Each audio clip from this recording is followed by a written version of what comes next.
Eu queria começar dizendo que ontem, dia 29, foi um dia sombrio para a democracia brasileira. À tarde, manifestantes, ou melhor dizendo, desordeiros mascarados, danificaram prédios públicos na esplanada, vandalizaram monumentos que custam dinheiro a todos os brasileiros. Destruíram automóveis de vários trabalhadores que costumam deixar seus veículos estacionados enquanto cumprem suas jornadas na esplanada dos ministérios. Mas não foi só.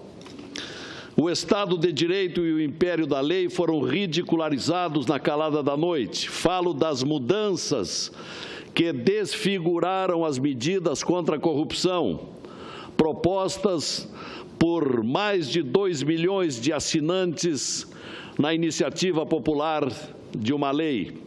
É óbvio que nem todas as medidas deveriam prosperar, mas o que foi feito ontem foi a demolição do essencial daquele projeto e a inserção de garantias não para proteger o patrimônio público, mas para mecanismos que visam intimidar polícia, Ministério Público, Judiciário, bem como legalizar o ilegalizável.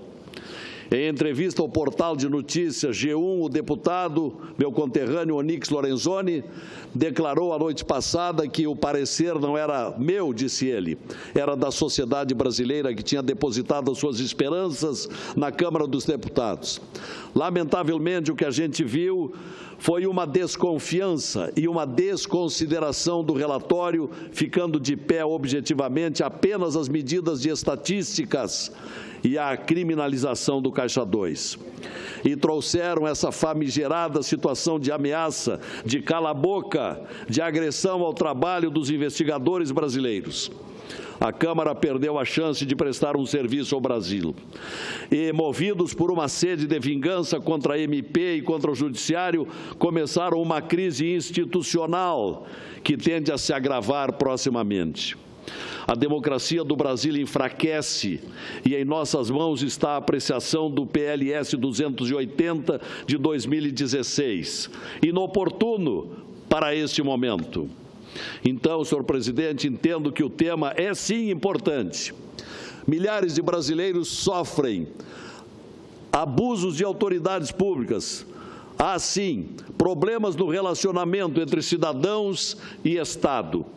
E pior, os que mais sofrem são os cidadãos pobres, aqueles que não têm recursos para contratar bons e caros advogados e se tornam vítimas de conduta imprópria de agentes públicos. Isto ocorre constantemente em todas as partes do país.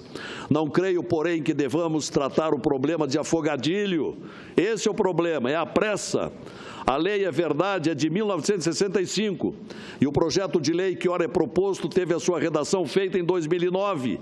Ou seja, parece claro que não é o interesse do cidadão comum, daquele que mora em favelas, que vive em bairros pobres e distantes, que está sendo levado em conta.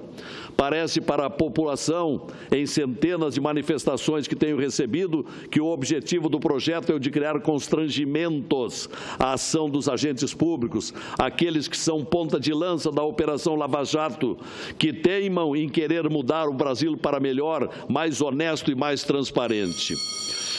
Repito, e é preciso, peço que Vossa Excelência considere o meu tempo como inscrito, né? Uma vez que há espaço para isso.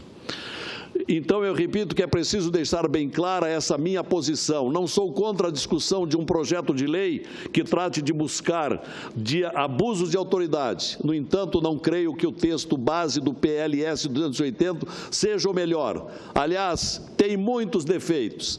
Tampouco que o devamos fazer de maneira atabalhoada.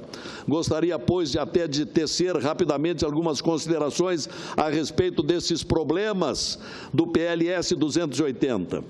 A ministra Carmen Lúcia, por exemplo, atual presidente do Supremo, em pronunciamento do Conselho Nacional de Justiça, observou que os juízes brasileiros tornaram-se nos últimos tempos alvo de ataques, de tentativas de cerceamento de sua atuação constitucional e, o que é pior, busca-se mesmo criminalizar o agir dos juízes brasileiros, restabelecendo-se até mesmo o que já foi apelidado de crime de hermenêutica no início da República e o que lhe foi aqui repudiado.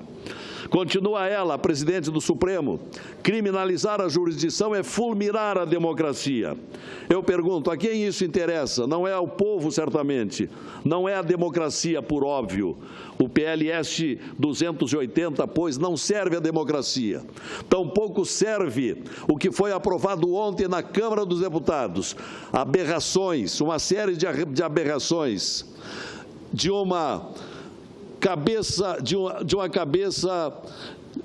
um sem cabeça. Estou procurando recordar o que disse aqui há pouco o senador Magno Malta. O que votaram ontem à noite na Câmara dos Deputados foi uma mula sem cabeça. Isso foi dito aqui e eu concordo. O juiz Sérgio Moro, em entrevista ao portal G1, declarou em relação ao PLS 280 que, abre aspas, o que diz Sérgio Moro: eu teria várias sugestões, mas vou fazer a sugestão de um único dispositivo, visando evitar que este projeto, ainda que eventualmente bem intencionado, seja utilizado para a intimidação da independência de magistrados. A sugestão que vou apresentar, diz ainda Sérgio Moro, é a inclusão de um artigo na parte final dizendo literalmente: não configura crime previsto nesta lei a mera divergência na interpretação da lei penal e por si só penal, ou na avaliação de fatos e provas. Disse bem, a proposta do juiz Sérgio Moro me parece propícia e pretendo encampá-la e apresentar emenda com esse teor.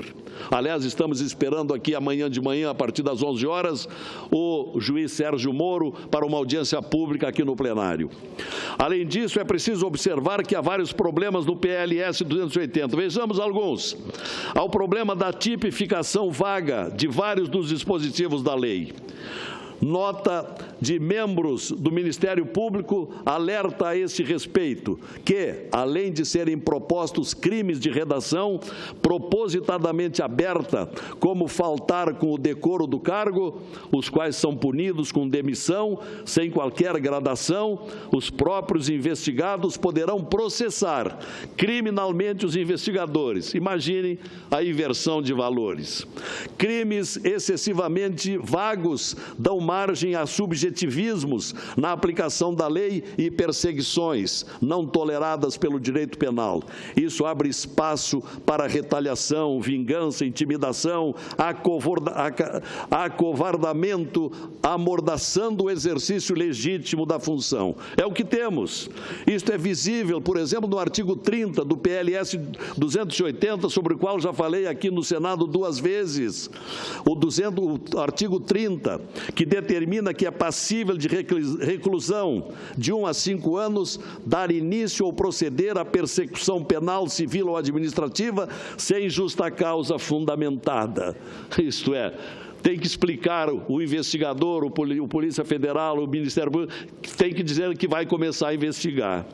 Exigir justa causa fundamentada para dar início ou proceder à persecução penal, civil ou administrativa configura desconsideração à supremacia do interesse público que autoriza o Ministério Público a atuar. Significa invadir a competência de um outro poder e, inclusive, fere a lógica do nosso sistema jurídico. Haja vista que o processo é o espaço próprio para que se possa formar a inocência ou a culpa do acusado. A vagueza conceitual do projeto se manifesta também no artigo 21, quando se usa o advérbio astuciosamente, ou no artigo 24, que usa o advérbio artificiosamente. São palavras inadequadas para um texto legal que regula a matéria penal, em especial porque carregam vocábulos cheios de ambiguidades e confusão. Do mesmo modo, em certos aspectos, há uma piora em relação à lei de 1965, o que é incrível. Digo isso em relação apenas à lei de 1965 define também punições administrativas.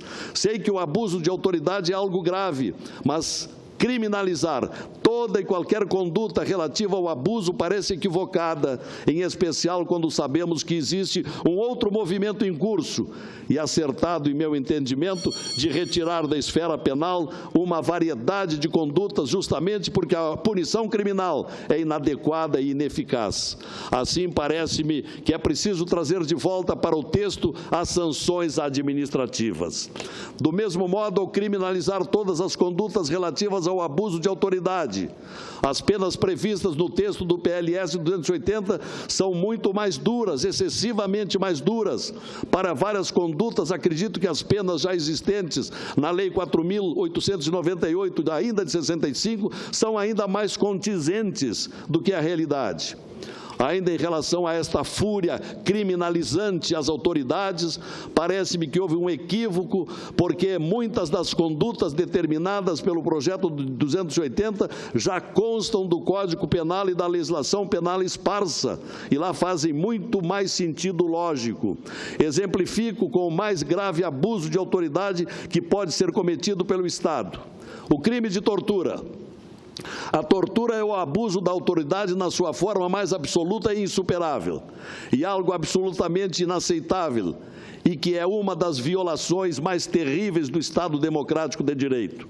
A tortura, todos sabemos, já é tratada pela Lei número 9.455 de 97, que define quais os crimes de tortura e estabelece pena de reclusão de 2 a 8 anos e, além disso, estabelece as medidas agravantes da pena. Pois bem, o PLS 280, que aqui tratamos, traz uma inovação ruim em seu artigo 23, ao estabelecer que praticar ou mandar praticar violência física ou moral contra a pessoa no exercício em função ou a pretexto de exercê-la tem a pena de detenção de 1 a 4 anos. Ou seja, abre um escape para que um torturador venha buscar abrigo em uma pena mais barata. Não é razoável de modo algum criar um bis in idem e ainda ocasionar conflitos legais em razão de a pena proposta ser inferior àquela já existente em nosso ordenamento jurídico, especialmente quando é um tema tão sensível. Em nosso entendimento, também merece um debate mais profundo o artigo 2º desse projeto 280, que trata dos sujeitos ativos dos crimes. O PLS não inclui os servidores militares. É incrível esse esquecimento, essa omissão. Não inclui servidores militares. É sabido, e não quero aqui estabelecer nenhum preconceito, que diversos crimes de abuso de autoridade são também cometidos por policiais militares. Não seria lógico, então, incluí-los entre os sujeitos ativos da lei? A omissão parece fazer parte da pressa ou, quem sabe, de alguma segunda intenção. É uma discussão importante e merecedora da realização de audiência pública.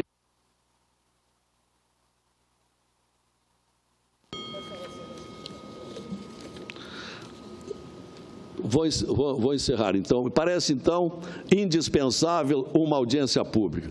Então, em razão de ter ultrapassado o meu tempo, eu quero concluir, senhor presidente, enfatizar algo que me trouxe a esse pronunciamento. Sou favorável à lei que trate de maneira moderna o abuso de autoridade. Sou a favor da substituição da Lei 4.898 de 65, mas não por este sofrível diploma que aí nos apresentaram. Entendo que é importante uma lei sobre abuso de autoridade para aprimorar o Estado brasileiro de direito, mas não isso que está aí, que é um projeto de lei assodado e confuso.